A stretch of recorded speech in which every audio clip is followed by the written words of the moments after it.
Hey guys, and welcome back into the channel. Today we're going to be reviewing episode 13 of Big Brother Season 2.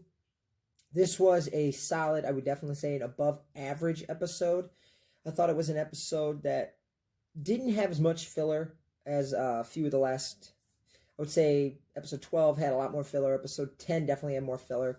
11 was really solid, but in terms of the recent episodes, it had a little bit less filler, which is always good. The episode starts out with more of the same of what we've been seeing last few episodes in regards to Will, Nicole, and Boogie, and Will's attempt to potentially bring Nicole in to work with Will and Boogie.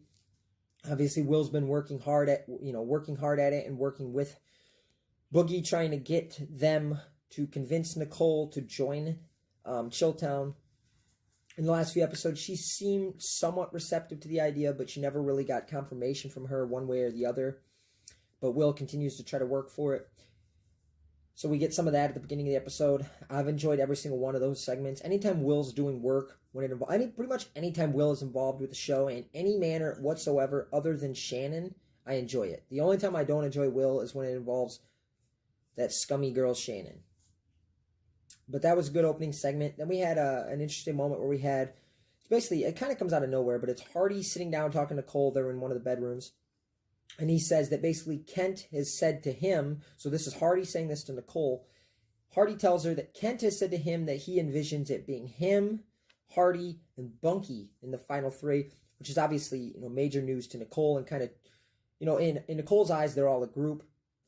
And so with Hardy saying that, in Nicole's eyes, it kind of is like, okay, well, Kent clearly sees me as like at the bottom of the totem pole here. So obviously that creates some division between Nicole and Kent.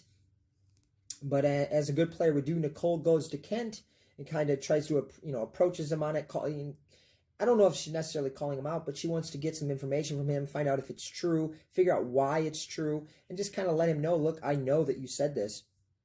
And she goes to him. Kent basically says, like, look, I didn't say that. Hardy said it. Hardy approached me with that, so basically Kent's saying Hardy is taking what he said and telling her and saying Kent said it. And you never really get confirmation on which person's lying. Again, early season, like editing, there's some things that should be included in the show that are left out. Maybe they should took out a few of the sex segments in the last few episodes and included a segment where we got the answer of who's lying here between Hardy and Kent, because honestly, I'm not sure. But again, as I mentioned in the last episode, Will was predicting some infighting to begin, and it already is. Boogie hasn't even been evicted yet. Chilltown isn't even completely wiped out yet, and the infighting is beginning. Like I said, first you had the division created between Nicole and Kent. Now you have some division going on between Kent and Hardy. And also, I wanted to say about Hardy, what the fuck happened to remember last episode when he went on and we had a big whole long segment about how he didn't want to talk about the game anymore? What the fuck happened there? Like, all of a sudden, the very next episode, he's sitting here talking about the game. He's going to Nicole and spreading rumors about things Kent said. So that's the early season editing that, the mistakes, and not mistakes, but the little lapse in logic when it comes to the show where it's like, well, they didn't really explain this. And that's just, I think, again, it's early season editing. They miss out on some things. It's still a really awesome and incredible season. One of the best seasons, if you ask me. But there are logic gaps. And I do wonder, if you take Will out of the season and you put somebody else in, another average castmate in there, is this season really any good? I think this season is remembered and considered such a success in large part due to Will and in how good he was in the house. Because from an editing standpoint, there are lots of mistakes. Hardy goes from, I'm not going to talk about the game, to playing the game the next episode, and we don't get any reason why his mindset changed. Then we have a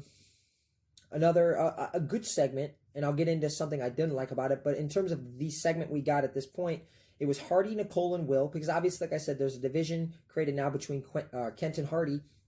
So Hardy's upset, and he's looking, to vent and potentially join another group, and what happens?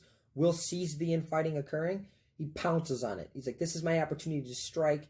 He tries to create an alliance now with Nicole and Hardy, and the way he's thinking of it is like, now I can not only, I've been working Nicole to try to get her to join, now I can also get Hardy to join, and so now it looks like there's a potential chance for it to be Boogie, Will, Nicole and Hardy and Krista would be evicted this week.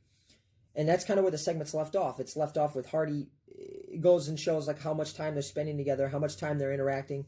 They go to say that they have common ground. And you're led to believe that when the vote comes, that Hardy and Nicole are going to vote Chris out of the house. That's what that segment was there to make you believe. Okay, so like at that point, in the terms of the fact that I wanted Boogie to stay, I'm left at the end of that segment feeling like, fuck yeah, this is awesome. Then we had more family stuff from home with the nominees' families, Krista and Boogie. I found this to be pretty boring. I mean, I guess it was cool getting to see Boogie's club and where he works and whatnot, but all in all, those segments I don't find them to be all that entertaining. Then we had not really a real long segment, but a statement by Julie that was like, holy shit, I forgot this. So apparently Hardy is the most liked contestant by America, or by contestants or Americans online or something, and Will is considered the most disliked. What the fuck? Like, that's what my reaction to that was like, wait a minute. You're telling me halfway through Big Brother 2, Hardy was the most liked contestant and Will was the most disliked? Like, that rattled my brain. Fuck me.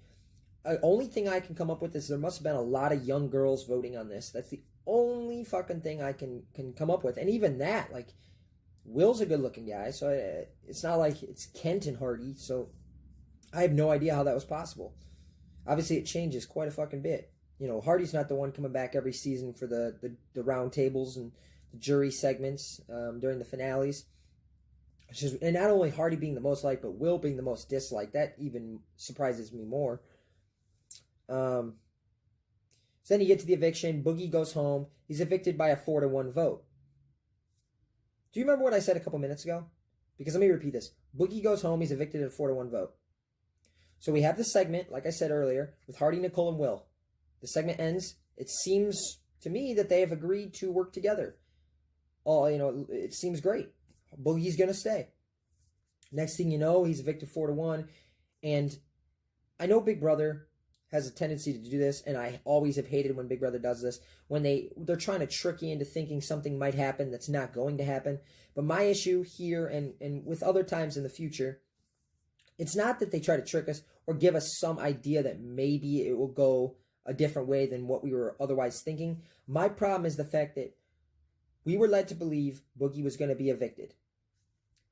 That Boogie was going to not be evicted. Then he is evicted. And there is no explanation whatsoever as to why Nicole and Hardy didn't vote Krista out of the house. Now, I can speculate, and I'm probably correct, and a lot of it's just to do with the fact that they liked Krista. I don't think Hardy obviously loved Krista, or liked her a lot, didn't want to vote her out. Nicole liked Krista, didn't want to vote her out. But that segment earlier told me that that's what they were going to do. And, I mean, that's fine that they showed that segment and kind of put that thought in our minds that maybe Boogie would stay.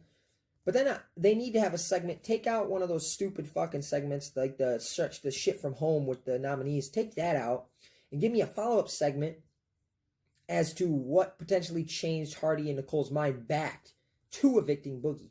That's something I had a problem with because, again, it's just a logic gap. What is the reason that they reverted back to voting out Boogie? I have no idea. And I think as a viewer, we devote so much time into this season, I would like to know that. But Boogie leaves. He takes a good 30 minutes to fucking walk out of the house. I swear to God, he was in there for, it had to be 3-4 minutes before he walked out the door. I wonder if he'd get away with that in the current season. But then we have an HOH competition. It's like a competition where they're all divided into sections so they can't see each other. And they have heads of all these contestants or past contestants or whatever the case may be. And it was all the evicted contestants, I believe. And Julie asks a question, and then you flip the cubes to the like whatever face answers the question correctly. Ultimately, Hardy wins the competition. It was down to him and Nicole. At that point, I really didn't care who won. I would have preferred Nicole because I like her better, but Hardy wins. This is his second competition win in the last 3 weeks. To say the least, I wasn't happy about it. For one, it obviously endangers Will, and then also it endangers Kent, who are probably my two favorite people to watch in the house right now, along with Nicole. But Hardy's obviously a competition threat. We all understand that. And I have a feeling he wins a couple more HOHs throughout the course of the season. But, oh, and one last thing I wanted to mention. They said August of like the 5 evicted house guests, and maybe of I'm not sure, but I'm potentially of the entire house. August was the youngest castmate in this season at 28 years of age. Like that, to me, that's mind blowing. 20 fucking 8, like 28 would be considered one of the oldest people in the cast nowadays. Like maybe third or fourth, or the third or fourth oldest. And in this season, it was the youngest. It just shows that, like, holy shit, the casting has changed in so many different ways. But and a lot of it has been just the age of the cast. Like most of the people nowadays are 21 to 26. You know, you might get a sprinkled in 30-year-old, and they love to throw their one real old person in that always goes out, or typically goes out right at the start. But to have August be the youngest of the cast at 28 was pretty mind-blowing and surprising to hear. But all in all, so Boogie goes home this episode. Hardy wins yet again another HOH. Kent and Will potentially are in danger with Hardy winning HOH. Like I said, it was a really good episode. There just was some logic gaps and things that I wish we would have been, explained more in detail why things happened the way they did. But all in all, it was a really solid episode. Definitely enjoyed it, and I'm looking forward to episode 14. I'll be back for my review of episode 14 shortly. Thanks for checking in, guys, and I'm out. Don't forget to comment, like, and subscribe, please. Thanks.